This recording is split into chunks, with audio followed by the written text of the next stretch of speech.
ఇప్పుడు నోటీస్ ఇస్తే నేను చట్టపరంగా ఏం చేయాలి నాకు కూడా తెలుసు. నేను ఒకటే సవాల్ చేస్తున్నా, నువ్వు నోటీసుల ద్వారా ఒక రాజకీయ నాయకుడివై ఉండి ధైర్యంగా ఎదుర్కోలేక నువ్వు చేసిన తప్పిదాలను కప్పిపుచ్చుకోవడానికి లీగల్ నోటీస్ ఇస్తా అని చెప్పి బెదిరిస్తున్నావు. ఏదో ఒక నోటీస్ ఇచ్చి బెదిరించి అట్నే భయపడతానుకుంటే నీ మురుగత్వం. నేను నీ లెక్క అయ్య పేరు చెప్పి రాజకీయ కష్టం కాదు. నేను తెలంగాణ ఉద్యమంలో ఎవరో చేస్తుంటే పోయి మధ్యలో జెండా పెట్టి కంకులు కాల్చే కాడ ఫోటో దిగి, దోషలు వేసే కాడ ఫోటో దిగి, చావటలో పోయి ఫోటో దిగి, మధ్యలో జెండా జేఎస్ఎల్ మీటింగ్ పెడితే మధ్యలో జెండా పెట్టి రాజకీయ నాయకుడు అనేటువంటి వ్యక్తిని కాదు. నేను చిన్నప్పటి నుంచి ధర్మము దేశము అనేటువంటి ఒక ఆలోచనతో, ఒక జాతీయవాద భావజాలంతో, ఒక హిందూ ధర్మరక్షణ కోసం పాటుపడుతూ హిందూ సమాజాన్ని సంఘటితం చేస్తూ అనేక ఉద్యమాలు చేసి అనేక కేసులను భరించి అనేక సార్లు జైలుకు పోయి పోలీసుల దెబ్బలు తిని వచ్చినటువంటి వ్యక్తి నేను. మా నాయన పేరు చెప్పో మా తాత పేరు చెప్పో నేను వచ్చిన వ్యక్తి కాదు. నీకు నాకున్న తేడా అది. నేను ఒకటే సవాల్ చేస్తున్నా, చలో ఏ గుడి కంటే ఆ గుడికి నా కుటుంబంతో సహా వస్తా, భార్య పిల్లతో సహా వస్తా. నువ్వు మీ అయ్యా, మీ అమ్మ, మీ భార్య, మీ పిల్లలందరూ కూడా ఏ గుడికి వస్తారో రండి. మేము ఫోన్ ట్యాపింగ్ చేయించలేదు. ఫోన్ ట్యాపింగ్ నాకు నీకు సంబంధం లేదు. ఫోన్ ట్యాపింగ్ చేసిన విషయం నాకు తెలియదు అని నువ్వు ప్రమాణం చేస్తామా? నువ్వు దానికి నువ్వు మీ కుటుంబ సభ్యులందరూ వచ్చి ప్రమాణం చేయండి. నేను మా కుటుంబ సభ్యులందరూ వచ్చి ప్రమాణం చేస్తాం. నువ్వు ఫోన్ ట్యాపింగ్ చేయించినావు, నీకు సంబంధం ఉంది, ఫోన్ ట్యాపింగ్ చేసేది నీకు తెలుసు, నీ భాగస్వామ్యం నేను ప్రమాణం చేస్తా. సిద్ధమా చెప్పు. డే టు టైం తప్పించుకుంటే నేను సమాధానం ఇచ్చిపెట్టా. రాసిపెట్టుకో. నేను నిరంతరం ప్రశ్నిస్తూనే ఉంటా ఈ విషయంలో.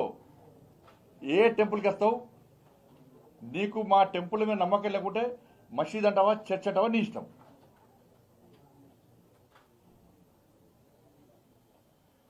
ఈ సవాల్కు నువ్వు సిద్ధమా?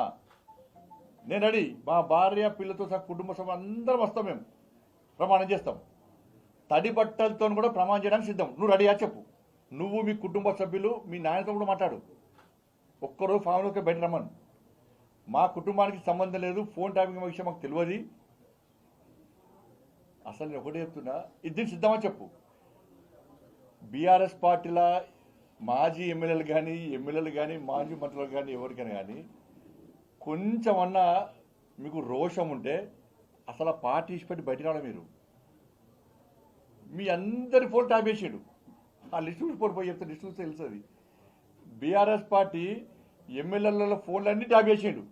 అందరి మ్యాక్సిమం మంత్రులు కూడా ఇట్లా సిగ్గుండే దాన్ని ఉండడానికి మీ మీదే నమ్మకం లేదు.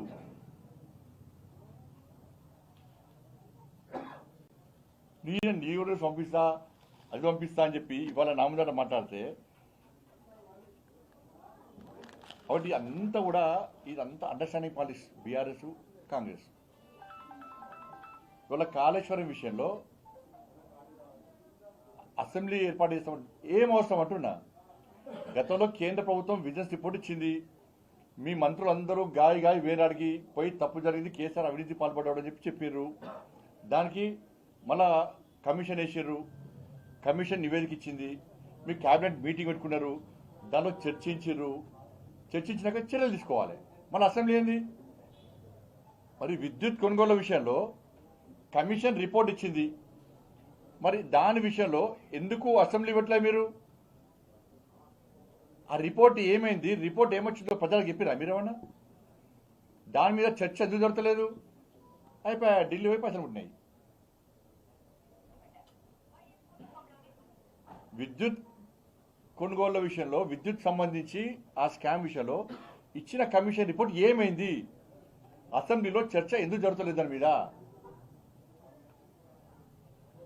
కాబట్టి మీ అండర్స్టాండింగ్ పాలిటిక్స్ అన్ని కూడా ప్రజలు గమనిస్తున్నారు.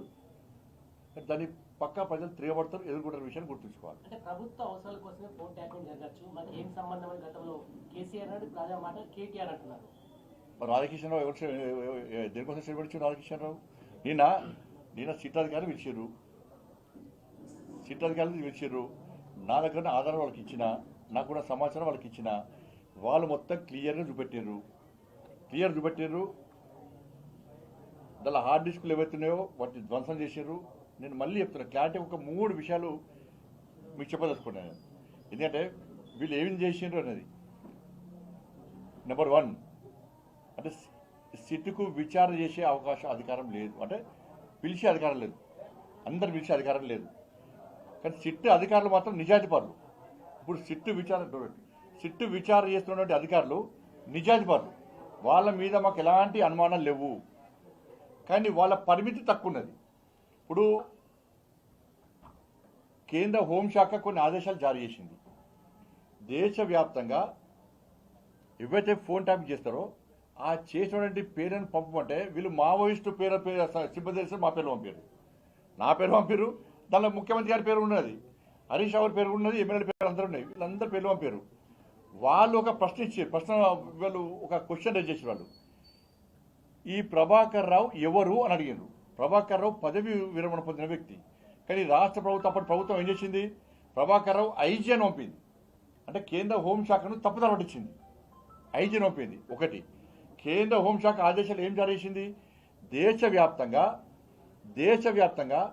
ఎవరైతే మావోయిస్టులు కానీ టెర్రరిస్టులు కానీ ఫోన్ ట్యాపింగ్ చేస్తే వాటిని ప్రతి సంవత్సరము జనవరి జూలై నెలలో వాటిని డిలీట్ చేయాలి, ఆ డాక్యుమెంట్స్ మొత్తం ధ్వంసం చేయాలి. ఇది కేంద్ర ప్రభుత్వ నిబంధన. కానీ కేసీఆర్ ప్రభుత్వం 5 సంవత్సరాలు చేయలే. ఈ ప్రభాకర్ అనే వ్యక్తి ఏం చేసిండు, మొన్న ఎన్నికల తర్వాత ఇక ప్రభుత్వం రాదు అని తెలుసుకున్న తర్వాత నవంబర్లో చేసిండు. నవంబర్లో చేయరాదు. కేంద్ర ప్రభుత్వం ఆదేశాలు ఏంటి, జనవరి జూలై నెలలో అటు చేయాలి. కానీ ప్రభాకర్ రావు ఏం చేసిండు, నవంబర్లో చేసిండు. ఇది కేంద్ర ప్రభుత్వం హోంశాఖ నిబంధనలకు పూర్తి విరుద్ధం. అందుకే సిబిఐ విచారణ జరపాలంటున్నాం. డిపార్ట్మెంట్ ఆఫ్ టెలికమ్యూనికేషన్ సంబంధించి వాళ్ళు ప్రశ్నార్థం వీళ్ళు ఉల్టా సమాధానం ఇచ్చారు. వాళ్ళకంత రాంగ్ మెసేజ్ ఇచ్చారు. కాబట్టి అది కేంద్ర ప్రభుత్వ సంస్థ, కాబట్టి సిబిఐకి ఇవ్వాలంటున్నాం.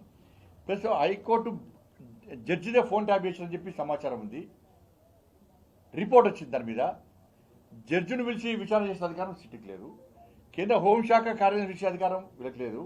కేంద్ర సంస్థలను పిలిచే అంత ఆలోచన అట్లా స్థాయి లేదు వీళ్ళకు, అటువంటి అధికారం వీళ్ళకి లేదు.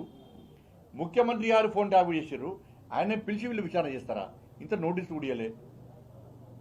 ఇలా ఏమంటారు అంటే అందరు బీఆర్ఎస్ పార్టీ ఎమ్మెల్యేలు పిలవండి, పిలిచి వాళ్ళ స్టేట్మెంట్ రికార్డ్ చేయండి. వాళ్ళ ఫోన్ ట్యాప్ చేసిన ఎందుకు పిలుస్తున్నారు వాళ్ళను? ఫోన్ ట్యాప్ చేసిన వ్యక్తి ఎవరు? ఇప్పుడు కాళేశ్వరంలో అన్నింటిలో పిలిచిరు, కేసీఆర్ పిలిచిరు, హరీష్ రావు గారు పిలిచిరు, అందరు పిలిచిరు. మరి ఫోన్ ట్యాప్ విషయంలో కేసీఆర్ ఎందుకు పిలుస్తలేరు, కేసీఆర్ కొడుకుని ఎందుకు పిలుస్తలేరు, ఎందుకు పిలిచి విచారణ చేస్తలేరు మీరు? బండి సంజయ్కి నిఘా వ్యవస్థ మీద అవగాహన లేదు, కేంద్ర హోంమంత్రి ఎట్లా అయ్యారు? అవును, నీలక కొంపలు ముంచే తెలివి నాకు లేదు, వాని కొంపలు ముంచే తెలివి నాకు లేదు. ఇలా ఇంత పోటీగానక మాట్లాడుతున్నావు, సిగ్గుండాలని కొంచెం అన్నా. నీ బతుక అనేది భార్యాభర్తల ఫోన్